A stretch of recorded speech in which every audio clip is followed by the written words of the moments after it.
Hello, good evening all of you. कैसे हो आप लोग? फटाफट क्लास से ऐड हो जाइए क्लास में।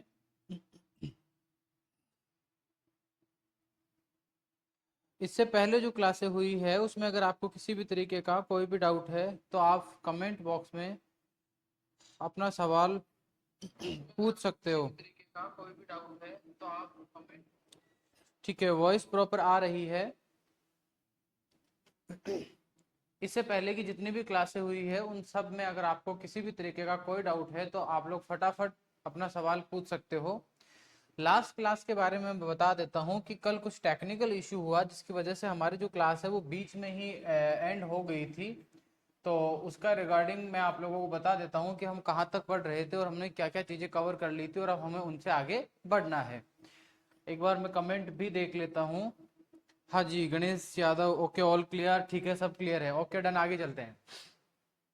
हमारा जो टॉपिक चल रहा था उस टॉपिक का नाम है बल्क डेंसिटी। और बल्क डेंसिटी की जो बेसिक इंफॉर्मेशन है वो हम लोगों ने गेन कर लिया था। इसके बाद में मैं आप लोगों को पढ़ाना स्टार्ट कर चुका था कि जो बल्क डेंसिटी है उसकी जो रेंज है उसके बारे में हम चर्चा कर रहे थे। फॉर एग्जाम्पल कि इसकी रेंज क्या होती है, कॉस्ट सॉइल के लिए क्या होती है, फाइन टेक्सस सॉइल के लिए क्या होती है, सैंडी सॉइल के लिए क्या होती है, क्ले सॉइल के लिए क्या होती है, लोमी सॉइल के लिए क्या होती है। इस तरह की चीजों के ऊपर हम चर्चा कर रहे थे। इतने में टेक्निकल इशू की वजह से हमारी क्लास खत्म हो गई थी। लेकिन फिर भी मैं आपको रिपीट करना चाहूंगा वो सारी चीजें, क्योंकि यहाँ याद रखना सबसे इंपॉर्टेंट चीज की यहाँ से सवाल आता है, इसीलिए इन चीजों को मैं इतना थोड़ा, या यूं कहें इनके ऊपर हम थोड़ा वेटेज देके पढ़ रहे हैं क्योंकि यहाँ से सवाल आता है। पहला सवाल जो एग्जाम में पूछा जाता है, पहला सवाल ये पूछा जाता है कि एग्रीकल्चर के पॉइंट ऑफ व्यू से सॉइल की जो बल्क डेंसिटी है वो ऑप्टिमम। देखो तीन चीजें होती है। एक शब्द आपने अक्सर सुना होगा, ऑप्टिमम जो वर्ड होता है वो आपने अक्सर सुना होगा। ऑप्टिमम का क्या मतलब होता है? ऑप्टिमम का मतलब होता है उपयुक्त, यानी कि कोई भी चीज अगर ज्यादा होती है तो भी अच्छी नहीं होती है और कम होती है तब भी अच्छी नहीं होती है। आप लोगों ने एक चीज सुना होगा, मैक्सिमम। मैक्सिमम का मतलब होता है अधिकतम, यानी इससे ज्यादा नहीं हो सकता। और एक सुना होगा आपने मिनिमम। और याद रखना इन दोनों के बीच में एक शब्द यूज किया जाता है, दैट इज ऑप्टिमम। यानी मैक्सिमम का मतलब है कोई चीज अधिकतम, मिनिमम का मतलब है निम्नतम। लेकिन अगर किसी वस्तु की या किसी भी पदार्थ या किसी पोषक तत्व की हम बात करें कि वह क्वांटिटी या वह कंडीशन किसी भी चीज की जो जहां पर उस पर्टिकुलर चीज के लिए वो सबसे उपयुक्त कंडीशन होती है उसको अपन बोलते हैं ऑप्टिमम। जैसे फॉर एग्जांपल माइक्रो ऑर्गेनिज्म, सूक्ष्म जीव जो है, मान लो आप सोइल का टेम्परेचर 50 डिग्री सेल्सियस करते हो, 50-55 डिग्री, तो आप कहोगे ये मैक्सिमम है, इसके ऊपर जैसे ही टेम्परेचर ले जाओगे वो इनएक्टिव हो जाएंगे। आपने पता चला कि 15 डिग्री सेल्सियस से लेस देन टेम्परेचर करते हो, सर ये फिर इनएक्टिव हो जाएंगे।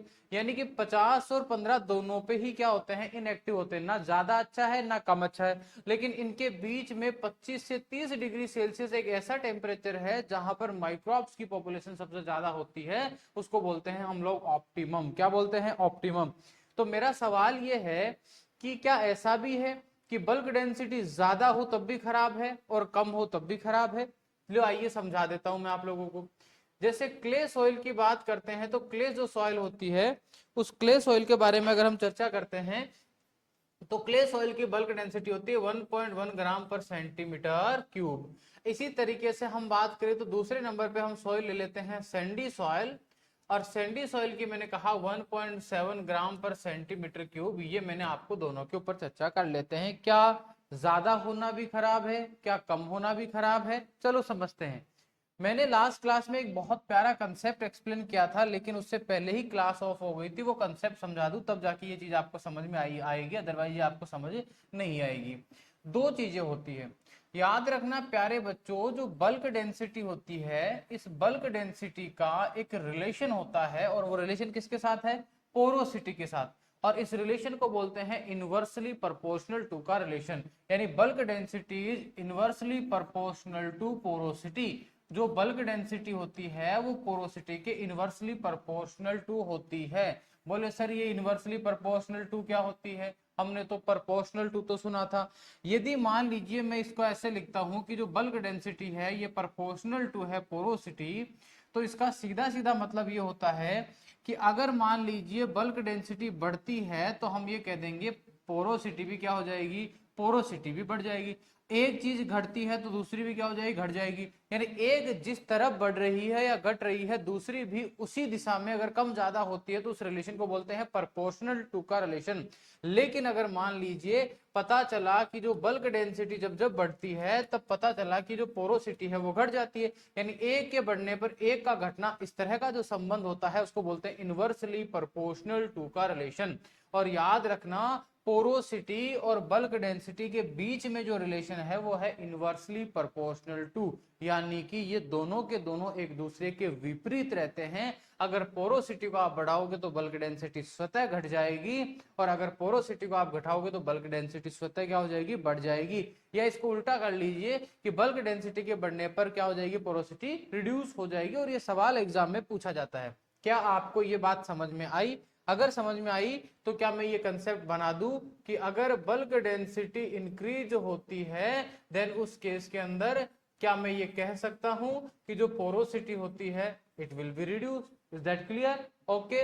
और इसका उल्टा क्या मैं ये भी कह सकता हूं कि when bulk density is reduce then the porosity of the soil is increase. क्या ये पॉसिबल है? जी सर, बिल्कुल पॉसिबल है। ये ऊपर वाला कंसेप्ट तो यही कहता है कि बल्क डेंसिटी और ये दोनों एक दूसरे के क्या रहती है, इनवर्सली प्रोपोर्शनल टू का रिलेशन रहता है। या बच्चे याद करना चाहे तो कह सकते हैं एकदम उल्टा इनके बीच में संबंध रहता है, एक के बढ़ने पर दूसरा घटेगा ही। सिंपल सा कंसेप्ट है।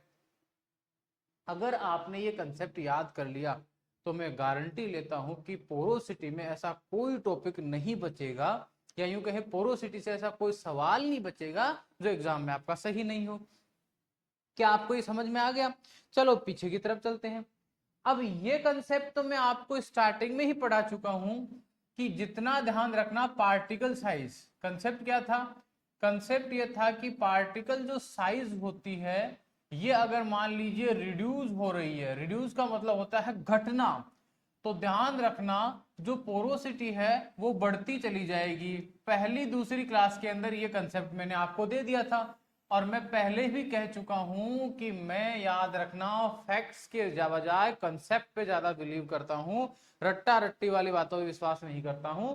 और पोरोसिटी क्यों बढ़ती है इसका भी मैंने फर्स्ट क्लास में बाकायदा रीजन, कारण देकर इस चीज को क्लियर किया था, जो आपका क्लियर होगा। यानी पार्टिकल साइज रिड्यूस जब जब मतलब पार्टिकल, जैसे मान लो एक बड़ा पार्टिकल है, उसकी साइज आप घटाते जाओ, छोटा क्या छोटा क्या, तो जितनी इसकी साइज घटती जाएगी प्यारे बच्चों ध्यान रखना उसमें पोरोसिटी उतनी ही बढ़ती चली जाएगी। अब मैं आपसे पूछ रहा हूं, क्या मैंने क्ले पार्टिकल पढ़ा दिया? क्या मैंने सैंड पार्टिकल पढ़ा दिया? अगर क्ले और सैंड पार्टिकल पढ़ा दिया तो उनकी मैंने एक टेबल भी बनवाई थी, और उस टेबल में बाकायदा मैंने समझाया था कि पोरोसिटी क्ले की ज्यादा होती है या सैंड की ज्यादा होती है। तो आप कहोगे कि सर क्ले की ज्यादा होती है।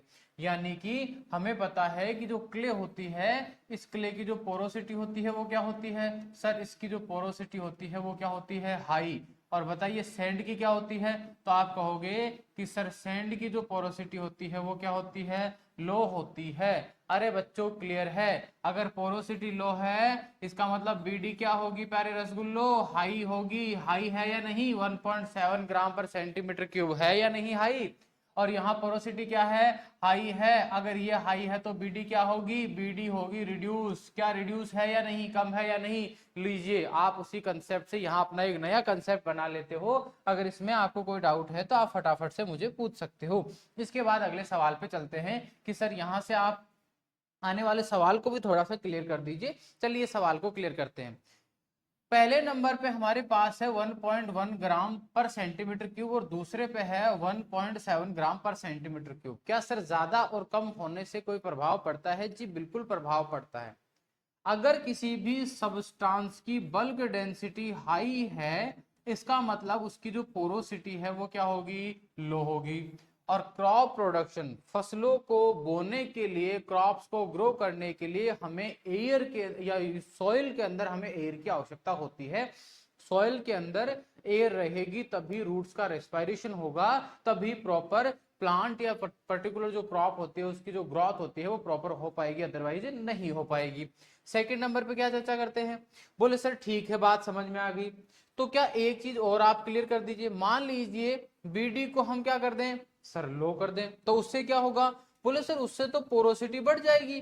और आपने अभी क्या कहा था थोड़ी देर पहले कि पोरोसिटी ज्यादा होती है तब क्या होता है, अच्छा होता है। लेकिन दिक्कत यहाँ ये भी आ जाती है कि यहाँ पोरोसिटी नो डाउट ज्यादा है, लेकिन समस्या ये है कि पोरोसिटी को बढ़ाने के लिए पार्टिकल्स की साइज हमने छोटी कर दी है, और ऐसी जिसकी बल्क डेंसिटी अगर लो होती है उसको वाटर को होल्ड करने की, पानी को अपने अंदर अवशोषित करके रखने की क्षमता बहुत ज्यादा बढ़ जाती है। यानी कहने का मतलब अगर पार्टिकल छोटे छोटे होंगे तो वाटर को बहुत ज्यादा अपने अंदर एब्जॉर्ब करके रखेंगे। जैसे आपने देखा होगा बालू मिट्टी एक दिन में सूख जाती है बारिश के बाद, लेकिन काली मिट्टी, चिकनी मिट्टी कई दिनों तक पानी भरा रहता, सूखता नहीं है। यानी अगर मिट्टी के अंदर पानी भरा रहेगा तो फिर हवा नहीं है, यानी पानी ही भरा रहेगा मिट्टी में, तो इसका मतलब उसमें हवा नहीं है। हवा नहीं होगी तो रूट्स का डेवलपमेंट होगा क्या जी, नहीं होगा। और नहीं होगा तो क्रॉप डेवलपमेंट होगा क्या, नहीं होगा। यानी कि बल्क डेंसिटी का ज्यादा होना और कम होना दोनों ही चीजें अच्छी बात नहीं है। तो बोले सर फिर क्या जुगाड़ लगाएं? अरे जुगाड़ क्या लगाना है, जुगाड़ लगा दीजिए बीच वाला। बीच वाला क्या आता है? अरे आपको अच्छे से पता है कि कौन सी सॉइल बेस्ट है एग्रीकल्चर के लिए, बेस्ट सॉइल फॉर, ये भी सवाल आया है, ध्यान रखना कि क्रॉप प्रोडक्शन के लिए बेस्ट सॉइल कौन सी है, that is loamy soil.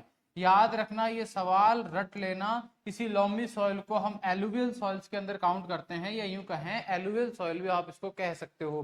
Crop production के लिए बेस्ट सॉइल कौन सी है, लोमी सॉइल क्रॉप प्रोडक्शन के लिए बेस्ट है। और लोमी सॉइल की बल्क डेंसिटी होती है 1.4 ग्राम पर सेंटीमीटर क्यूब। इसका मतलब आपको अब सब कुछ आराम से समझ में आ गया होगा। इसकी बल्क डेंसिटी कैसी है, बीच वाली 1.1 और 1.7 के बीच की है या नहीं, बिल्कुल है। ये सवाल पूछा जा चुका है, ध्यान रखना कि लोमी सॉइल की बल्क डेंसिटी कितनी होती है, 1.4 ग्राम पर सेंटीमीटर क्यूब। और मजे की बात देखिए, किताबों में आपको ये सवाल नहीं मिलेगा लेकिन एग्जाम में आ गया है। इसी सवाल को घुमा के पूछ लिया जाता है, ये किसके लिए आती है, क्रॉप प्रोडक्शन के लिए बेस्ट है। सवाल डायरेक्टली क्या पूछ लिया, डायरेक्टली सवाल पूछ लिया है best bulk density for agriculture, यानी एग्रीकल्चर के लिए। या फिर आप कह सकते हो कि सर जो क्रॉप प्रोडक्शन होता है उस क्रॉप प्रोडक्शन के लिए बताओ बेस्ट बीडी कितनी होगी। याद रखना 1.4 ग्राम पर सेंटीमीटर क्यूब। लेकिन इसकी जगह एग्जाम के अंदर ये 1.4 नहीं आता है, एग्जाम में क्या आता है, इसकी जगह आता है 1.33 ग्राम पर सेंटीमीटर क्यूब। याद रखना, आपको अगर ऑप्शन में ये 1.33 दिख जाए तब तो कोई दिक्कत वाली बात नहीं है, मामला सेट कर देना। लेकिन ये नहीं है तब हमें क्या करना है, तब लोमी सॉइल सबसे अच्छी होती है। इसीलिए हमको 1.4 को क्या मानना होता है, सही मानना होता है। दो सवाल आपके सामने दाग दिए हैं मैंने, और दोनों बहुत इंपॉर्टेंट है, ध्यान रखना। पहला सवाल क्या है, पहला सवाल है कि बताइए लोमी सॉइल की बीडी क्या होती है, 1.4। बताइए एग्रीकल्चर के लिए या क्रॉप प्रोडक्शन के लिए सबसे बेस्ट बीडी क्या है, बोले 1.33 ग्राम पर सेंटीमीटर क्यूब। और इसी तरह के सवाल ध्यान रखना आप लोग, जो लास्ट के दो सवाल है ऐसे ही सवाल एग्जाम में आते हैं, प्री पीजी हो या एओ हो या डबल एओ के एग्जाम जो होते हैं उनमें इसी तरीके के सवाल, आपके एग्जाम का पैटर्न यही रहता है। मैं आपको क्लियर कर दूं, फील्ड के सवाल आते हैं। अब आपको क्ले की दिख रही होगी, सैंड की दिख रही होगी, लोम की दिख रही होगी, और बेस्ट एग्रीकल्चर के लिए दिख रही होगी। दूसरी बात, जो बल्क डेंसिटी होती है मेरे प्यारे रसगुल्लो, ये ध्यान रखना पार्टिकल डेंसिटी की हाफ होती है। ये बात भी एग्जाम में पूछी हुई है। आप सोच रहे होंगे कि सर ये कौन सा सवाल आ गया, ऐसे भी कोई सवाल पूछता है क्या? तो ध्यान रखना, जो पार्टिकल डेंसिटी होती है ये क्या होती है, हाफ होती है। यानी बल्क डेंसिटी इज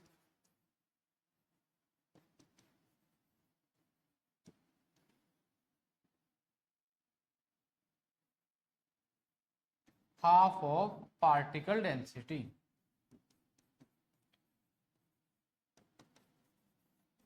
ये सवाल पूछा है, ऑलमोस्ट हाफ होती है, ध्यान रखना ऑलमोस्ट क्या होती है, हाफ, ऑलमोस्ट आधी होती है। फॉर एग्जांपल कैसे, कि सर एग्जांपल दीजिए, मान लीजिए हम एग्जांपल लेते हैं नॉर्मल सॉइल का। किसका लेते हैं, हमने एग्जांपल लिया नॉर्मल सॉइल का। नॉर्मल सॉइल की जो पार्टिकल डेंसिटी होती है वो होती है 6.25 ग्राम पर सेंटीमीटर क्यूब। अब मैं आपसे कहूं कि ठीक है बेटा, ये बात तो आप पहले पढ़ चुके हो, ये तो आपको आती है। लेकिन दूसरा आप ये कहोगे कि सर फिर हमें ये बताइए कि जो नॉर्मल सॉइल होती है उसकी जो बल्क डेंसिटी होती है वो कितनी होती है। फिर आप कह दोगे 1.33 ग्राम पर सेंटीमीटर क्यूब। बोले सर ये कहाँ से लाए? अरे अभी तो लिखा था आप लोगों ने कि नॉर्मल सॉइल की क्या होती है, याद रखना। आपको एग्रीकल्चर के लिए बेस्ट पूछे तब भी आपका सवाल का आंसर क्या आएगा? तब भी आपके सवाल का आंसर यही आएगा। क्रॉप प्रोडक्शन पूछे तब भी आएगा।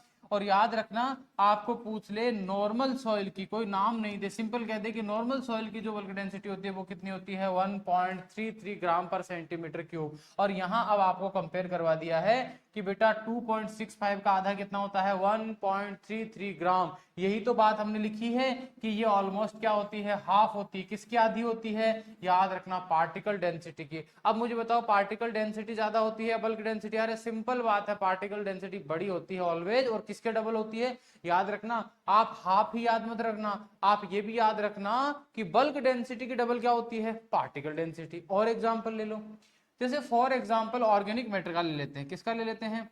जैसे आपके सामने एक एग्जांपल दिया है मैंने ऑर्गेनिक मैटर का, और ऑर्गेनिक मैटर की एक तो मैं आपको पार्टिकल डेंसिटी लिखता हूं और एक मैं आपके सामने बल्क डेंसिटी लिखता हूं।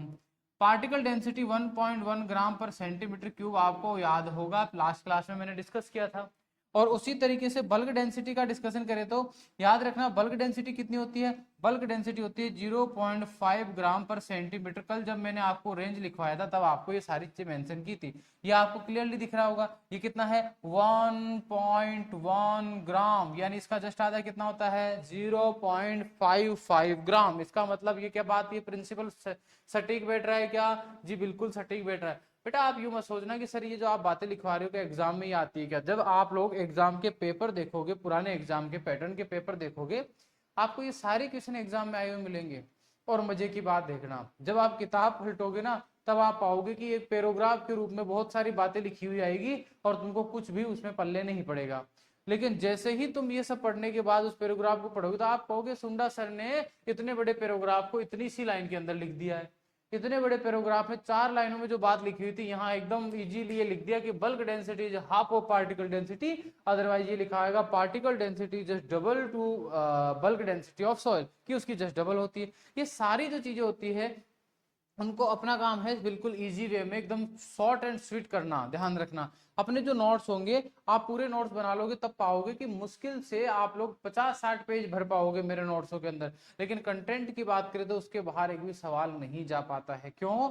क्योंकि बड़ी बड़ी चीजों को समराइज करके इतने आसान वे में मैं एक्सप्लेन करने की कोशिश कर रहा हूँ आपके लिए कि आपको किसी तरीके की कोई दिक्कत नहीं रहे। उम्मीद करता हूँ ये चीज एकदम क्लियर हो गई होगी, आपको इसमें किसी तरीके का कोई डाउट नहीं होगा। ठीक है, चलो आगे की तरफ बढ़े। ओके डन, आगे की तरफ। तो यहाँ पर आपको रेंज की सारी चीजें, बेसिक जो सवाल, देखो ये बेसिक क्वेश्चन है, ये बेसिक क्वेश्चन है, ये मैंने क्लियर कर दिए।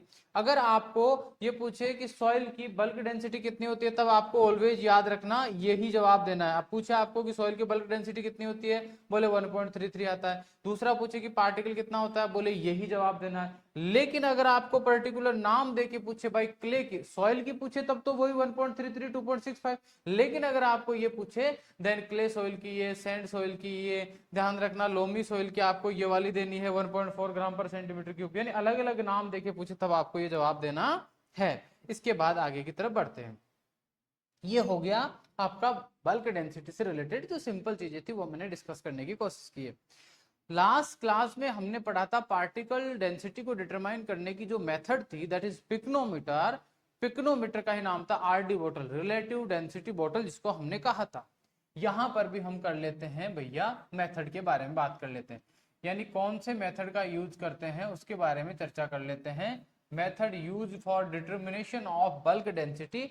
ध्यान रखना, इसके डिटर्मिनेशन के लिए जिस मेथड का यूज किया जाता है that is known as core sampler. क्या नाम है उस मेथड का? उस मेथड का नाम है कोर सैंपलर मेथड। याद रखना मेरे प्यारे रसगुल्लो, इसका नाम क्या है? कोर सैंपलर मेथड इसका नाम है।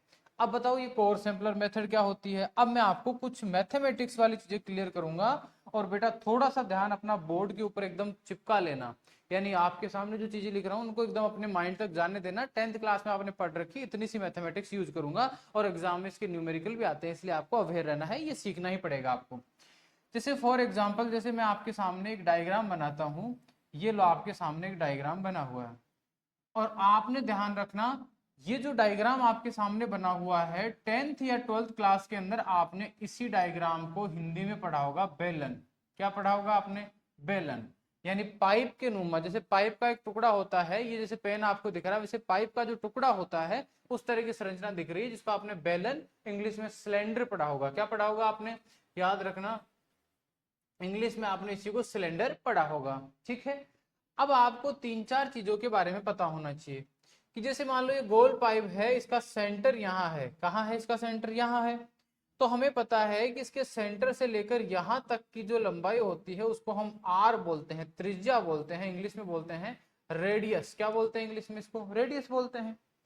और यहां से लेकर यहां तक की अगर अपन बात करते हैं तो इसको बोलते हैं हाइट। इसको क्या बोलते हैं? हाइट, इसकी ऊंचाई बोलते हैं। यानी आपके सामने ये जो पाइप का टुकड़ा पड़ा हुआ है, जिसको आपने 10th क्लास में बेलन पढ़ा होगा, इंग्लिश में इसको सिलेंडर जिसको हम लोग बोलते हैं, या फिर इसी का नाम होता है कोर सैंपलर। इसी को क्या बोलते हैं? कोर सैंपलर कहा जाता है। इसमें आपको कोई कंफ्यूजन नहीं होना चाहिए। यानी पाइप का एक छोटा सा टुकड़ा, मान लो 10 सेंटीमीटर इतना बड़ा एक गोल गोल पाइप का जो टुकड़ा होता है, दैट इज कोर सैंपलर। उसी को क्या बोलते हैं? Core sampler. बोले सर कहानी समझ में आ गई। इसमें दो शब्द भी आए हैं, एक है आर और एक है एच। एच का मतलब क्या बताया मैंने? एच का मतलब मैंने कहा बेटा ऊंचाई, जिसको हाइट बोलते हैं। आर का मतलब होता है रेडियस, जिसको हम बोलते हैं त्रिज्या। और बेलन जिसको हम लोग बोल देते हैं, वैसे इसको बोलते हैं कोर सैंपलर। बोले सर यहाँ तक की कहानी क्या हो गई? सेट। अगर यहां तक की कहानी आपके माइंड में सेट हो गई है तो आगे की कहानी सेट करने की जिम्मेदारी मेरी है। इसी बेलन या कोर सैंपलर को हम लेते हैं और यहां पर ध्यान रखना, यह है मिट्टी, मृदा की सतह है। ये क्या है? यह है सरफेस ऑफ सॉइल। आप खेत में गए, कहां चले गए? यह आपका कोर सैंपलर है, इसको लेके आप कहां चले गए? फील्ड में चले गए। अब क्या करोगे? फील्ड में जाने के बाद आप क्या करते हो? यहां पर ये कोर सैंपलर आपने रख दिया फील्ड की सतह पर। कहां पर रखा है? फील्ड की सतह पर। अब आप जैसे बचपन में आप लोगों ने खेला होगा या बचपन में आप खेलते होंगे, तब आपने अक्सर मम्मी से डांट खाई होगी। आजकल के जो बच्चे हैं वो इस प्रकार के खेल से वंचित है। जैसे हमारा जब बचपन हुआ करता था तो पहले खाना वगैरह जो होता था वो चूल्हे पे बनता था लकड़ी से, और लकड़ी को आग अगर बुझ जाती थी चूल्हे के अंदर तो अग्नि को वापस से, फायर को वापस से जलाने के लिए क्या किया जाता? एक लोहे का इतना बड़ा टुकड़ा रखा जाता था, जिससे आपने फूकनी नाम करके सुना होगा। मम्मी क्या करती थी? उससे हवा मारती थी, जिससे अंदर जो चूल्हे में आग होती थी वो वापस से स्टार्ट हो जाती थी। आजकल गैस वाली चीजें हैं जहां आप लोगों ने ये चीजें नहीं देखी होगी। और याद रखना, ये मम्मी का एक हथियार भी हुआ करता था, बेलन, फूकनी। यानी ये ऐसी चीज जिसको फूकनी बोलते थे। क्या बोलते थे? फूकनी। यानी ये सारी चीजें किसके लिए यूज की जाती थी? जैसे मान लीजिए आप ज्यादा ही थोड़ा सा हाउला मचा रहे हो या उधम कर रहे हो, देन आपको सीधा फेंक के मारने वाले। आपने पढ़ा होगा ना जीके के अंदर अस्त्र और शस्त्र। एक तो आपने पढ़ा होगा अस्त्र, दूसरा क्या पढ़ा होगा? शस्त्र। तो अस्त्र शस्त्र दोनों का काम करता है बेलन और फूकनी, ये बात ध्यान रखना। तो वो फूकनी जब आप बचपन में खेलते होंगे तो आप जैसे जैसे खेलते तो मिट्टी में इस तरह से मारते होंगे, तो आपने देखा होगा उसके नीचे क्या मिट्टी भर जाती थी उसके अंदर, ऐसा आपने अक्सर देखा होगा। या लोहे का कोई पाइप लिया होगा, उसको आपने मिट्टी पे एकदम से ठोका होगा तो पता चला होगा उसके अंदर क्या घुस गई है? मिट्टी घुस गई है। अरे वही बचपन वाला खेला यहाँ पर करना है। कर दोगे का खेला? अगर कर दोगे तो कर दीजिए। यहाँ सरफेस पे इस कोर सैंपलर को रखा, अब हम उसको ऊपर से क्या करेंगे? ठोकेंगे। ठोकेंगे तो क्या होगा? देखते ही देखते ये कोर सैंपलर कहाँ घुस जाएगा? सर ये तो मिट्टी के अंदर घुस जाएगा। और मम्मी क्या करेगी? पिटाई बना देगी। अरे मम्मी पिटाई नहीं बनाएगी, कोर सैंपलर जब अब मिट्टी के अंदर जाएगा ना तब कोई पिटाई नहीं बनाएगा। इससे तो आप लोग क्या करोगे? रिसर्च करोगे। भैया कोर सैंपलर यहाँ था, अब हमने कोर सैंपलर को क्या कर दिया? मिट्टी की सतह के अंदर। हमें पता है जब ये कोर सैंपलर मिट्टी की सतह के अंदर चला जाएगा, इसका मतलब एक ही है कि इसके अंदर पूरे में क्या भर गई है मेरे प्यारे रसगुल्लो? इसके पूरे के अंदर भर गई है मिट्टी। क्या भर गई है इसके अंदर? मिट्टी। उस टाइम पर खेत कैसा है? ड्राई। ऐसा नहीं कि खेत में पानी भरा और कोर सैंपलर घुसा दिया, ऐसा नहीं करना है। ड्राई कंडीशन में जब खेत सूखा रहेगा उस टाइम की हम बात कर रहे हैं। अब हमको यहाँ आसपास वाली जो मिट्टी है उसको खोद कर अलग करना है, यहाँ वाली मिट्टी को खोद के बाहर निकालना है और इसको हमको यहाँ से हटाना है। इससे क्या करोगे? इसके अंदर जो मिट्टी भरी हुई है वो इसके अंदर ही भरी की भरी रह जाएगी। बोले सर मामला यहाँ तक तो क्या हो गया? सेट। अब देखो आगे चलते हैं। तो ये विधि है, आपको कोई नहीं पूछ रहा कि आपने क्या किया है, लेकिन आपको पता होना चाहिए कि ये आपका कोर सैंपलर है। अब फटाफट से आपने क्या किया? फटाफट से लाकर यहाँ पर एक वेट है, वैलेंस है, यानी हम जिसको तुला बोलते हो ना, वजन करने वाली मशीन, फटाफट से लाकर इसको इसके ऊपर रख दिया। जैसे आपने इसको ऊपर रखा तो यहाँ लिखा हुआ आ गया मान लीजिए 120 ग्राम। यानी हमें पता है कि इस लोहे का जो पाइप है प्लस इसके अंदर जो सॉइल है, इन दोनों का भार कितना है 120 ग्राम। अब आपने क्या किया, इसको खाली कर दिया, आपने क्या कर दिया इसको खाली। अब क्या रह गया, कोर सैंपलर। तो जो कोर सैंपलर है, खाली कोर सैंपलर है, एमपीटी कोर सैंपलर का वेट किया तो पता चला इसका वजन कितना है 20 ग्राम। यानी क्या मैं 120 ग्राम में से अगर 20 ग्राम वजन को घटा दूं तो क्या यहां पर केवल मिट्टी का भार बचेगा? बिल्कुल सही बात है। अरे यहाँ देखो 120 ग्राम में उस पाइप के टुकड़े का वजन भी है और उसमें जो भरी हुई मिट्टी है उसका वजन भी है। लेकिन अगर मैं इस 120 में से उस पाइप के टुकड़े का वजन घटा दूं तो सिर्फ किसका वजन बच जाएगा, सिर्फ और सिर्फ मिट्टी का भार रह जाएगा। सर डेंसिटी निकालने के लिए दो चीज चाहिए, आप समझ क्यों नहीं रहे हो? भार चाहिए और एक हमको चाहिए सर आयतन। क्या चाहिए, भार और आयतन। अरे मेरे प्यारे रसगुल्लो, आपने जैसे ही 20 में घटाया तो आपके पास जो 100 ग्राम आया वो किसका भार है? बोले सर वो सॉइल का वेट है। अरे आपको अगर वेट चाहिए था और वेट आपके पास आया तो अब आपको क्या चाहिए? बोले सर अब हमको वॉल्यूम चाहिए। क्या जानना है हमको? वॉल्यूम। अरे डोंट वरी यार, अभी निकाल देते हैं वॉल्यूम। क्या निकाल देते हैं? वॉल्यूम। देखो कैसे निकलता है वॉल्यूम। 10th क्लास में जिसको आप लोगों ने सिलेंडर पढ़ा था, जिसको आपने बेलन पढ़ा था 10th क्लास के अंदर, उस बेलन का आपको ध्यान रखना है प्यारे रसगुल्लो कि उसके आयतन का, यानी कि आपको ध्यान रखना है अगर बेलन का आपको याद रखना वॉल्यूम ऑफ, अगर आपको किसी सिलेंडर का या गोल पाइप का वॉल्यूम निकालना है तो उसका फॉर्मूला होता है पाई आर स्क्वायर एच। क्या फॉर्मूला है? पाई आर स्क्वायर एच। बहुत आसान है, कोई दिक्कत नहीं है।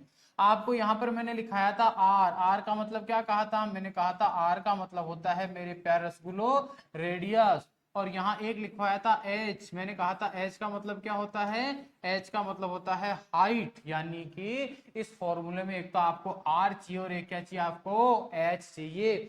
मान लीजिए मैं आपसे ये कहूं कि जो पाइप आपके सामने टुकड़ा दिख रहा है, इस पाइप के टुकड़े की ऊंचाई है 10 सेंटीमीटर। कितनी ऊंचाई है? 10 सेंटीमीटर। और उसकी जो त्रिज्या है, किसकी बात कर रहा हूं मैं? त्रिज्या जो है वो मान लीजिए कितनी है? 3 सेंटीमीटर। तो बताइए इस पाइप के टुकड़े का आयतन कितना होगा? कहोगे सर एकदम लल्लू बना दिया आपने। पाई का जो मान होता है, किसका मान? पाई का जो मान होता है, या तो इसको 22/7 कर दीजिए या इसको 3.14 लिख दीजिए। अरे 22 में 7 का भाग दोगे तो वापस आना कितना ही होता है? 3.14। यानी पाई का मान सदैव फिक्स होता है 22.7। या फिर 22 में 7 का भाग दोगे तो कितना आएगा? 3.14। यानी ये लो 3.14 और सर यहाँ 3 किसका मान है? रेडियस का। ये लो 3 का क्या कर दो? स्क्वायर। और एच कितना है भैया? 10। ये लीजिए 3.1 और इसका मान आ जाता है 9 और इसका मान कितना आ जाता है 10। यानी आपको कुछ नहीं करना, 3.14 से आपको मल्टीप्लाई कितने को करना है? याद रखना आपको 90 से मल्टीप्लाई करना है। 6 यहाँ लग गया 3, 9 और 9 और 3 2 1 हो गया और ये हो गया 28। और याद रखना कितनी डिजिट के बाद पॉइंट है?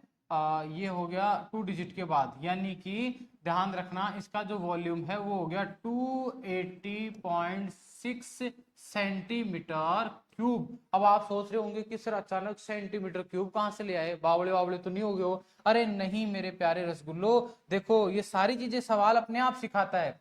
देखो यहां आपके सामने जो ये 3 है ये किस में है? बोले सर सेंटीमीटर में है। अगर मान लीजिए मैं सेंटीमीटर को सेंटीमीटर से गुणा करूं तब क्या होगा? मैथमेटिक्स का नियम ये कहता है कि अगर दो चीजों को आप गुणा करते हो और उनका आधार समान है, आधार का मतलब होता है जो वैल्यूज है वो समान है, तो उनकी घातें क्या हो जाती है? जुड़ जाती है। देखो यहाँ भी क्या है? सेंटीमीटर। यहाँ भी क्या है? सेंटीमीटर। दोनों का आधार क्या है? समान। यहाँ क्या है? 1। यहाँ देखो किस इसके ऊपर 1 लगा दूंगा तो किसी को दिक्कत तो नहीं है ना? देखो 2 लगाऊंगा तब दिक्कत होगी, लेकिन 1 में कोई दिक्कत है क्या? नहीं है। इसका मतलब मैं इसको कह सकता हूं कि सेंटीमीटर गुणा सेंटीमीटर। यानी कि जब मैं 3 को 3 से गुणा करता हूं तो कितना आता है? 9। लेकिन 3 के आगे क्या लगा हुआ है? सेंटीमीटर। तो सेंटीमीटर सेंटीमीटर से गुणा होता है तो मैथमेटिक्स का नियम लग के ये क्या हो जाता है? Centimetre square. कोई दिक्कत है क्या? नहीं है।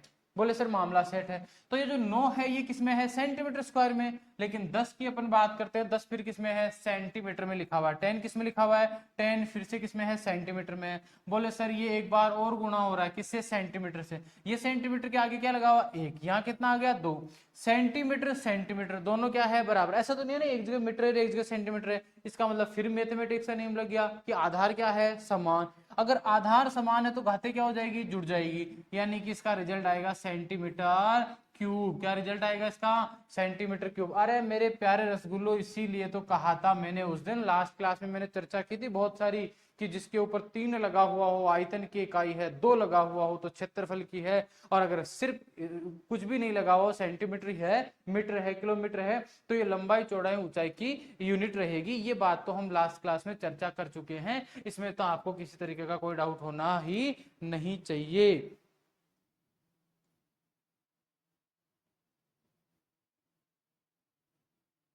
क्या क्लास में आवाज आ रही है? अगर आपको किसी भी तरीके का कोई डाउट है तो आप फटाफट से कमेंट करके बता सकते हो।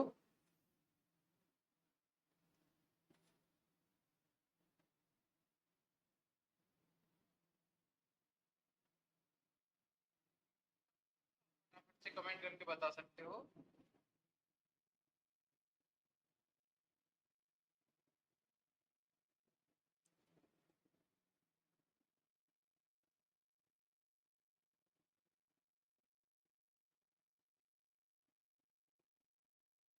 ठीक है, डन, आगे चले।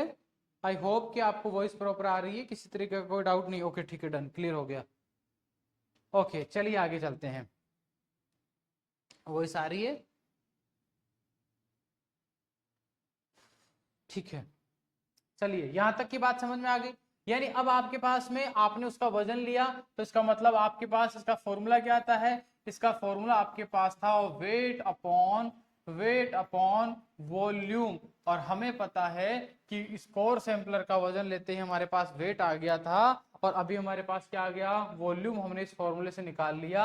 और वेट में जैसे ही वॉल्यूम से डिवाइड करेंगे, देन हमारे पास क्या आ जाएगी, बल्क डेंसिटी आ जाएगी। इस मेथड को बोलते हैं कोर सैंपलर मेथड। कई बार एक मेथड और यूज करते हैं जिसको बोलते हैं पैराफिन कोटिंग। याद रखना, एग्जाम में सवाल वैसे नहीं आया हुआ है, लेकिन आ जाए तो उसके लिए याद रखना, एक और मेथड होती है जिसका नाम है पैराफिन कोटिंग ऑफ पेड्स। यानी जैसे मान लो एक ढेला बन गया है मिट्टी का, जिसको पेड़ बोला था ना अपने स्ट्रक्चर में, उसके ऊपर पैराफिन की चारों तरफ कोटिंग करके उसको अपन क्या मान लेंगे, एक यूनिट वॉल्यूम मानकर उससे भी हम कैलकुलेट कर सकते हैं।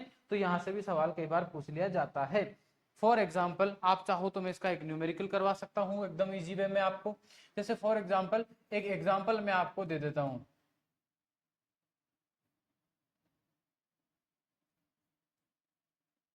Calculate the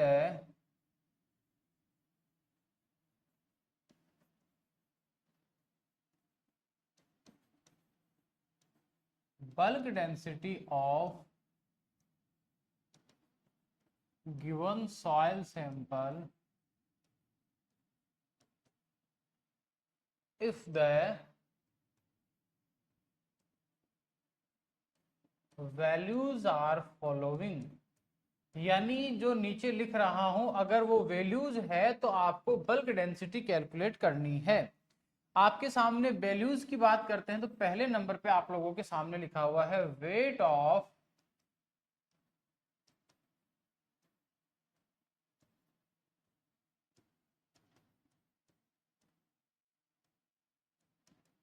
for sampler and soilage. ये है आपके 160 ग्राम, या इसको कर देते हैं 170 ग्राम, कोई इशू नहीं है।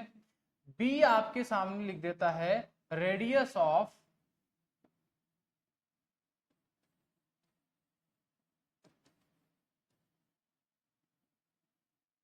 कोर सैंपलर,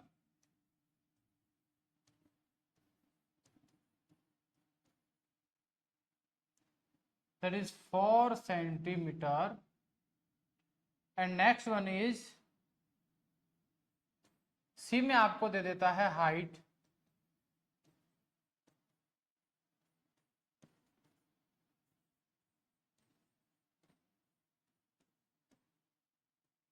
that is 6 या 5 centimetre,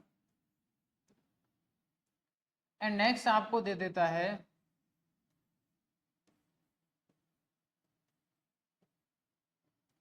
weight of soil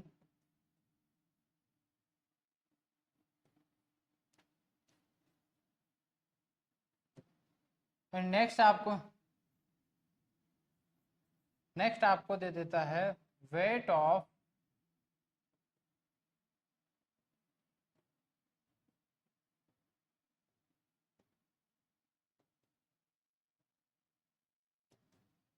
then आपको कैलकुलेट करना है। अब इसमें हो सकता है कुछ वैल्यूज आपको लगे कि सर मतलब ही नहीं था, आपने फालतू ही डाल दी, या जो भी है वॉट, ये सवाल आप लोगों को डिस्कस करना है या आप लोगों को सॉल्व करना है। इसमें अगर आप लोगों के आंसर आ जाते हैं तो कल मैं फिर याद रखना 9 बजे आपकी जब क्लास लेने आऊंगा, सॉरी कल 8 बजे लेने की कोशिश करेंगे, तो 8 बजे की क्लास में जो जो बच्चे इस सवाल को सॉल्व कर ले, क्लास स्टार्ट होते ही कमेंट बॉक्स में अपना आंसर पिन कर देंगे और मैं देखूंगा देखिए किस किस को ये चीज समझ में आए, कौन कौन इसको सॉल्व कर पाता है। ये चीज ध्यान रखना मैंडेटरी है, आप लोगों को क्लास में आते ही इसका जवाब देना है। जब कल आपकी 8 बजे क्लास होगी तो मैं उम्मीद करता हूं कि इसका जवाब सबसे पहले आप लोग कमेंट बॉक्स में पिन कर दोगे, ठीक है। इसको मैं सॉल्व आज नहीं करवाऊंगा, कल करवाऊंगा। वैसे इसके जैसा मिलता जुलता सवाल मैंने पीछे सॉल्व करवाया था, सेम वहीं पे वैल्यूज रख के आपको निकालना है। बस शर्त यह है कि आप सारी चीजों को सिस्टमेटिकली कैलकुलेट करें, ये कल के लिए आपका होमवर्क है। उम्मीद करता हूं यहाँ किसी तरीके की कोई डाउट आपको नहीं है। अगला आ जाता है हमारे पास इसमें फैक्टर्स अफेक्टिंग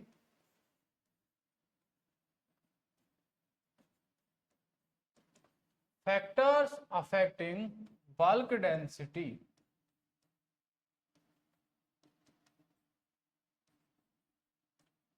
देखो मैं फिर क्लियर कर देता हूं, इसमें से सवाल हमेशा आया है और हमेशा पूछा जाता है, इसीलिए याद रखना फैक्टर्स ऑलवेज इंपॉर्टेंट होते हैं।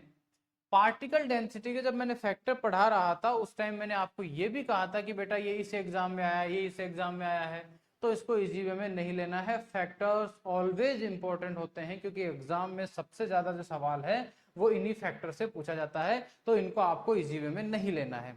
लेकिन आप अगर फैक्टर को क्लियर करना चाहते हो तो आपको सिर्फ एक चीज समझने की जरूरत है कि जो बल्क डेंसिटी है, याद रखना ये जब भी बढ़ेगी, ये ध्यान रखना, एक सिंपल सा प्रिंसिपल मैंने थोड़ी देर पहले पढ़ाया था आपको कि पोरोसिटी जब भी बढ़ेगी, ध्यान रखना बल्क डेंसिटी क्या होगी, तब तक रिड्यूस होगी। पहला कंसेप्ट याद है। और इसी कंसेप्ट को दूसरे तरीके से भी लिखवाया था, मैंने कहा था कि मान लीजिए पोरोसिटी जो है वो रिड्यूस हो रही है, उस कंडीशन में क्या होगी, बल्क डेंसिटी इंक्रीज होगी। यानी अगर आपको ये वाला कंसेप्ट याद है तो इसका मतलब आप 100% निश्चित हो जाइए, आपका सवाल गलत कभी हो ही नहीं सकता बल्क डेंसिटी के फैक्टर का। बोले सर इतना दावा कैसे कर सकते हो? फैक्टर्स के अंदर पहले नंबर पे जो फैक्टर आता है, नंबर 1 पे जो फैक्टर आता है, उस फैक्टर का नाम ही क्या है बेटा, उसका नाम है पोरोसिटी। क्या नाम है उसका? पोरोसिटी। यानी इसमें मैं क्लियरली कह देता हूं कि व्हेन पोरोसिटी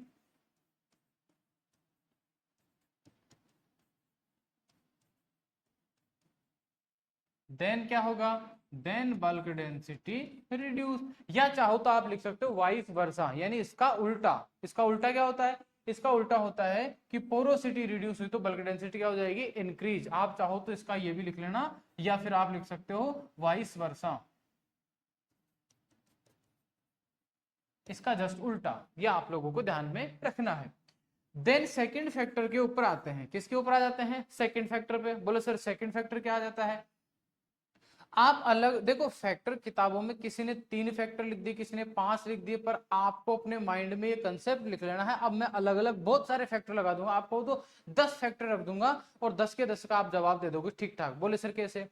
मान लो मैं कोई फैक्टर नहीं लिख रहा हूं, मैं आपके सामने लिख रहा हूं कि आपने टिलेज कर दिया फील्ड में। आपने फील्ड में क्या किया, टिलेज। यानी टिलेज का मतलब क्या होता है, आपने अपने फील्ड के अंदर ट्रैक्टर चला दिया, हल चला दिया। और मेरा सवाल यह है कि जब आपने खेत में टिलेज किया तो उससे बल्क डेंसिटी पे क्या इफेक्ट आया, खेत की जो बल्क डेंसिटी वो इंक्रीज हुई या डिक्रीज? सिंपल है, जब आप खेत में ट्रैक्टर चलाते हो तो बताओ उसके अंदर पोरोसिटी बढ़ती है घटती है? तो आप क्या, कोई भी बच्चा कह देगा कि टिलेज करने पर फील्ड की जो पोरोसिटी होती है वो होती है इंक्रीज। क्या होती है? इंक्रीज। और हमें पता है कि जब जब पोरोसिटी इंक्रीज होती है तब तब उसकी जो बल्क डेंसिटी होती है वो क्या हो जाएगी? रिड्यूस। बस आ गया जवाब आपके सामने कि tillage operations reduce the bulk density. अब किताबों में ये लाइन इसी तरह से लिखी हुई है कि tillage operations always reduce the bulk density. अब बच्चे पकड़ के बैठ जाते हैं दिमाग। कैसे पकड़ के बैठ जाते हैं? बोले सर ये बात तो रटने वाले हो गई कि टिलेज करने से बीडी बढ़ती। अरे बेटा रट्टा नहीं मारना है, सिंपल है। टिलेज से क्या बढ़ी? पोरोसिटी। पोरोसिटी बढ़ी तो बीडी क्या होगी? घट गई। इसका मतलब दोबारा से, अब मान लीजिए आप कह रहे हो कि सर मैं टिलेज नहीं करूंगा, मैं तो पाटा। पाटा जानते हो? प्लैंकिंग, यानी कि ट्रैक्टर के पीछे एक लकड़ी का टुकड़ा बांधकर फिर उससे आप खेत को समतल करते हैं, जिसको बोलते हैं प्लैंकिंग। क्या बोलते हैं जिसको हम लोग? प्लैंकिंग। हिंदी में बोलते हैं पाटा लगाना, कई बार इसको बोलते हैं हालड़ा। अरे जब पाटा लगाते हो तो मिट्टी क्या होती है? दबती है। नीचे की तरफ क्या होती है? आप मिट्टी को नीचे दबा रहे हो, दबाओगे तब क्या होगा? सर जब हम मिट्टी को नीचे की तरफ दबाते हैं तो हवा बाहर निकल जाती है, मिट्टी थोड़ी क्या हो जाती है? हार्ड। क्या हो जाती है? हार्ड, यानी उसमें हवा क्या होती है? कम। तो जब प्लैंकिंग पाटा लगाते हो तो मुझे बताओ उसकी जो पोरोसिटी है वो क्या होती है? अरे प्यारे रसगुल्लो क्या होती है? बोले सर कम होती है। और जैसे ही ये कम होगी इसका मतलब बल्क डेंसिटी क्या हो जाएगी? इंक्रीज। यानी प्लैंकिंग जब आप करोगे तो बीडी क्या होगी? इंक्रीज। और याद रखना टिलेज करोगे तब याद रखना बीडी क्या होती है? रिड्यूस। कोई कंफ्यूजन है क्या? इसी के साथ मान लो, बोले और फैक्टर बताओ भाई साहब, और फैक्टर आप लोग बताइए। चलो ठीक है, अब मैं आपको फैक्टर लेता हूं टेक्सचर का। किसका लेता हूं? टेक्सचर का। बोले सर इससे क्या समझाओगे? आपके पास दो टेक्सचर है। एक तो टेक्सचर है जैसे अपन फॉर एग्जांपल बात कर लेते हैं क्ले सॉइल या क्ले टेक्सचर सॉइल। एक तो कौन से टेक्सचर की सॉइल है? क्ले की। और एक कौन सी है? एक है सैंड टेक्सचर्ड सॉइल या सैंडी टेक्सचर सॉइल।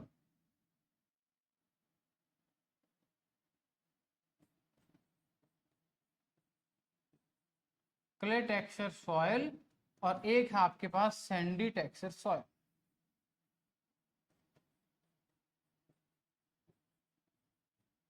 अब देखो, मैं आपसे पूछ रहा हूं, अभी क्लास स्टार्ट होने से पहले कहा था कि जो क्ले होती है इसमें पोरोसिटी क्या होती है? बोले सर क्ले के पार्टिकल छोटे होते हैं और क्ले की जो पोरोसिटी होती है वो हाई होती है। मैंने कहा सैंडी की क्या होती है? बोले सर सैंडी के अंदर जो पोरोसिटी होती है वो क्ले होती है। पहली क्लास में आपने पढ़ाया था। अरे जब मैंने पहली क्लास में ये पढ़ाया था तो मैंने ये भी पढ़ाया था कि बेटा ये बातें आगे चल के आपके लिए बाहर बन जाएगी, आज इनको समझ लेना, आगे इनका माथाफोड़ी का काम नहीं रखना है। अगर पोरोसिटी हाई है इसका मतलब सर, इसका मतलब बीडी क्या होगी? लो होगी। पोरोसिटी लो है इसका मतलब क्या होगी? बीडी सर हाई होगी। अरे इसका मतलब है सॉइल का टेक्सचर भी उसकी बल्क डेंसिटी को अफेक्ट करता है। बोले कैसे? अगर सॉइल का टेक्सचर क्ले है तो बल्क डेंसिटी क्या होगी? लो। और सॉइल का टेक्सचर अगर सैंडी है तो क्या होगी? हाई। अब कई बार क्या होता है, एग्जामिनर सवाल को थोड़ा सा घुमाता है और मेरे रसगुल्ले से ये जो प्यारे प्यारे बच्चे बैठे हैं ये क्या करते हैं? खुद घूम जाते हैं। बोले कैसे घूमते हैं सर?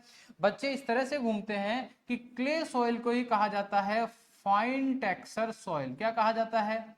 इसी को कहा जाता है फाइन टेक्सचर सॉइल। ध्यान रखना।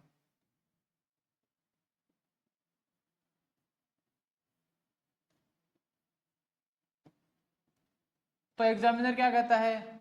फाइन या texture of soil continuously become fine. अगर सॉइल का टेक्सचर लगातार फाइन होता जा रहा है देन बताइए उसकी बीडी क्या होगी? अरे टेक्सचर फाइन हो रहा है इसका मतलब है उसमें पोरोसिटी क्या होगी? बढ़ेगी। इसका मतलब बीडी क्या होगी? रिड्यूस होगी। आपको इसको ये भी पूछ सकता है कि जो कोर्स टेक्सचर सॉइल है बता दीजिए कि इसकी जो बीडी होगी वो क्या होगी? तो अंधा आदमी बता देगा अब इसके बाद में कि बीडी क्या होगी? उसकी हाई होगी। कोई दिक्कत नहीं है। बोले सर यहां तक तो कोई दिक्कत नहीं है पर आगे आ गई तो? अरे कैसे आ जाएगी दिक्कत मेरे रसगुल्लो? बताइए कितने फैक्टर हो गए थे? मैं अलग अलग फैक्टर आपके सामने लिख रहा हूँ, ये किताबों में नहीं मिलेंगे आप लोगों को। जैसे 4 हो गए तो ये लो 6 नंबर पे। बोले सर सॉइल स्ट्रक्चर से और समझा दो एक बार ताकि हमारा सारा मामला क्या हो जाए? क्लियर। लो भाई सॉइल स्ट्रक्चर से समझा देते हैं। मैं आपके सामने दो स्ट्रक्चर लिख रहा हूं। एक स्ट्रक्चर लिख रहा हूं प्लेटी स्ट्रक्चर। कैसा लिख रहा हूं? प्लेटी। और एक इस कैसा लिख रहा हूं, मान लीजिए एक आपके सामने लिख रहा हूं मैं क्रम्ब सॉइल स्ट्रक्चर। दो स्ट्रक्चर, दोनों के नाम आप लोग पहले ही पढ़ चुके हो, आपको याद ही होगा। अगर आपने स्ट्रक्चर पढ़े होंगे तब मैंने आपको बहुत क्लियरली कहा था कि जो क्रम्ब सॉइल स्ट्रक्चर होती है ये पोरस होती है। कैसी होती है, अरे याद होगा, ग्रेनुलर दो थे, यानी स्फेरोइडल एक सॉइल स्ट्रक्चर थी। स्फेरोइडल के दो टाइप थे, क्रम्ब था, एक था कौन सा, एक तो क्रम्ब स्ट्रक्चर था, एक था ग्रेनुलर। तो मैंने कहा था कि जो क्रम्ब सॉइल स्ट्रक्चर होता है ये सॉइल के ए होराइजन में होता है, इसमें पोरोसिटी ज्यादा होती है, ये ज्यादा पोरस होता है। और प्लेटी में क्या होती है, पोरोसिटी कम होती है, यानी कि इसमें जो पोरोसिटी होती है वो क्या होती है, लेस होती है, जबकि इसमें क्या होती है, इसकी जो पोरोसिटी होती है वो क्या होती है, हाई होती है। इसका मतलब अगर पोरोसिटी लेस है तो बताओ बीडी क्या होगी, बीडी जो होगी वो क्या रहेगी, पैरसग्लो हाई रहेगी। और इसमें पोरोसिटी हाई है, बीडी क्या रहेगी, बीडी ध्यान रखना उसकी रहेगी लो, कम रहेगी। बताओ मामला सेट है कि नहीं, यानी पोरोसिटी ही हर जगह काम आएगा। आप कह रहे हो कि सर मैं प्लैंकिंग नहीं करूंगा, पाटा नहीं चलाऊंगा, तो क्या करूंगा, मैं कॉम्पैक्शन कर रहा हूं। जैसे आपने अक्सर देखा होगा कि जो रोड कंस्ट्रक्शन वाला काम होता है, सड़कें जब बनती है तो एक बड़ा सा रोलर आता है और एकदम वाइब्रेट करते हुए मिट्टी को दबाता है, सड़क पे चलता जाता है, उससे सड़क कम फूटती है। आपने ऐसा देखा होगा, नोटिस किया होगा। बड़ी सी एक मशीन आती है जो चलती है, तब आसपास की सारी मिट्टी क्या होती है, वाइब्रेट होती है। और उसको जैसे ही गुजरने के बाद आप उस पर पाँव रखते हो तो ऐसा लगता है एकदम हार्ड पत्थर की तरह मिट्टी हो जाती है। यानी वो सॉइल को करती है कॉम्पैक्ट, कठोर। क्या करती है, कठोर। यानी याद रखना, कॉम्पैक्टनेस बढ़े, क्या बढ़े, कॉम्पैक्टनेस इंक्रीज होती है। और कॉम्पैक्टनेस कब इंक्रीज होती है, जब सॉइल में एयर नहीं होती है, सारी एयर कहां जाती है, बाहर। यानी मैं कह सकता हूं कि जो सॉइल की पोरोसिटी होती है, कॉम्पैक्टनेस, जैसे जैसे सॉइल कठोर होगी उसकी जो पोरोसिटी है वो क्या होगी, रिड्यूस। अरे पोरोसिटी को जैसे ही रिड्यूस कर दो तो आंख बंद करके क्या कह देना, बीडी क्या होती है प्यारे बच्चों, इंक्रीज होती है। यानी मेरा कहने का मतलब ये है कि कॉम्पैक्टनेस जो होती है वो बल्क डेंसिटी को क्या करती है, इंक्रीज। और क्यों इंक्रीज होती है, कारण आपके सामने लिखा हुआ है, क्योंकि it's inversely relation with porosity. Bulk density and porosity are correlate with each other, but each other inversely proportional to का ये रिलेशन रखती है एक दूसरे के साथ। इसके बाद मान लो कुछ बच्चे कहे कि सर और एक दो एग्जाम्पल दीजिए। अरे बेटा मैंने तो बहुत सारे दे दिए, तेरे मन में कुछ है तो तू पूछ ले, मैं उसको समझा देता हूं। जैसे फॉर एग्जाम्पल कि सर हम तो करेंगे पडलिंग, क्या करेंगे, हम तो करेंगे सर पडलिंग, क्या करेंगे, हम तो पडलिंग। अरे पडलिंग में क्या करते हैं, पडलिंग में मिट्टी में पानी भरते हैं और फिर ट्रैक्टर को बार बार चलाते हैं और मिट्टी के अंदर एक ऐसी कठोर परत बना देते हैं जिससे पानी नीचे की तरफ नहीं जाता। कठोर परत को बोलते हैं इम्परमिएबल लेयर, यानी ऐसी परत, अपारगम्य परत बना देते हैं। पडलिंग का मकसद होता है मिट्टी में नीचे की तरफ एक ऐसी परत बना देना जिससे कि पानी नीचे की तरफ नहीं जा पाए, यानी कि कठोर परत बना रहे हो। और कठोर का मतलब कॉम्पैक्ट, और कॉम्पैक्ट का मतलब बीडी ऑलवेज इंक्रीज। यानी पडलिंग से क्या होता है, पडलिंग से भी ध्यान रखना, आप मिट्टी के अंदर एक कॉम्पैक्ट लेयर बनाते हो, पोरोसिटी को क्या करते हो, रिड्यूस करते हो। या फिर यहां लिख देता हूं, आप क्या करते हो सॉइल को, आप सॉइल को करते हो कॉम्पैक्ट। क्या करते हो, कॉम्पैक्ट। इसका मतलब जैसे ही सॉइल कॉम्पैक्ट हो तो बीडी क्या हो जाएगी, इंक्रीज, क्योंकि कॉम्पैक्ट जहां होती है वहां पोरोसिटी क्या हो जाती है, वहां पोरोसिटी हो जाती है रिड्यूस। मेरे प्यारे रसगुल्लो, उम्मीद करता हूं यहां तक की सारी बातें आपको मजे से समझ में आ रही होगी, उनमें किसी तरीके का कोई दिक्कत नहीं है। मान लो कोई बच्चा कहे कि सर सॉइल डेप्थ के साथ बताइए, किसके साथ बता दीजिए, कि सर सॉइल डेप्थ के साथ बता दिए। सॉइल डेप्थ का क्या मतलब है समझा देता हूं एक बार आप लोगों को। जैसे मान लो ये मिट्टी की सॉइल सरफेस है, ये क्या है, ये है सॉइल सरफेस। अब मैं जैसे मान ली यहाँ की मिट्टी है तो मैंने देखा यहाँ की मिट्टी की बल्क डेंसिटी जो है वो 1.33 है। मैं जैसे जैसे मिट्टी की गहराई में जाता जाऊंगा, गहराई में जाता जाऊंगा, मुझे पता है आप गड्ढा खोते हो तो नीचे जो मिट्टी होती है वो हार्ड आती है कि नहीं, धीरे धीरे गहराई में जाने में मिट्टी कैसे हो जाती है, हार्ड। यानी जैसे जैसे आप डेप्थ में जाते हो वैसे वैसे हार्डनेस बढ़ती है। यानी जैसे जैसे नीचे जाओगे तो मिट्टी कैसी होती है, हार्ड। अरे जैसे जैसे गहराई में जाओगे वैसे वैसे पोरोसिटी क्या होती है, मिट्टी के अंदर जो पोरोसिटी होती है वो होती है रिड्यूस। अरे पोरोसिटी रिड्यूस होती है, इसका मतलब बल्क डेंसिटी क्या होगी, सर ये तो इंक्रीज होगी। बताइए हो गया अग्नि मामला सेट। यानी कि सॉइल डेप्थ इंक्रीज होने पर, क्या होने पर, सॉइल डेप्थ जैसे जैसे इंक्रीज होगी, सॉइल डेप्थ इंक्रीज होने पर जो पोरोसिटी होती है वो क्या हो जाती है, पोरोसिटी हो जाती है रिड्यूस, और पोरोसिटी रिड्यूस होने पर बीडी क्या हो जाती है, इंक्रीज। और भी अगर आपके माइंड में कोई कंसेप्ट चल रहा हो, कोई ऐसा हो कि सर हमें समझने की जरूरत है, तो आप फटाफट से कमेंट बॉक्स में डाल देना, या कल की क्लास स्टार्ट होने से पहले कमेंट कर दीजिएगा। आपको इसी तरीके से एकदम इजी वे में समझा दूंगा। मैंने पहले भी कहा था चीजों को आसान करना मेरा काम है, और आपके सामने लिखा हुआ होगा कि स्ट्रक्चर जो एक इतना बड़ा पैराग्राफ आपको बुक्स में मिलता है, बताइए मैंने 2 लाइन के अंदर क्या कर दिया, इसका खात्मा कर दिया है। और याद रखना, इस तरह से शॉर्ट में पढ़ी हुई चीजें याद भी ज्यादा रहती है। I hope you all are enjoying the session. उम्मीद करता हूं इसमें आपको किसी तरीके का कोई डाउट नहीं होगा, और अगर आपको किसी तरीके का डाउट है तो आप कल की क्लास में अपना डाउट आते ही सबसे पहले कमेंट बॉक्स में पिन कर सकते हो। थैंक यू सो मच मेरे प्यारे रसगुल्लो, मिलते हैं कल की क्लास में। आज के लिए इतना काफी है। Thank you.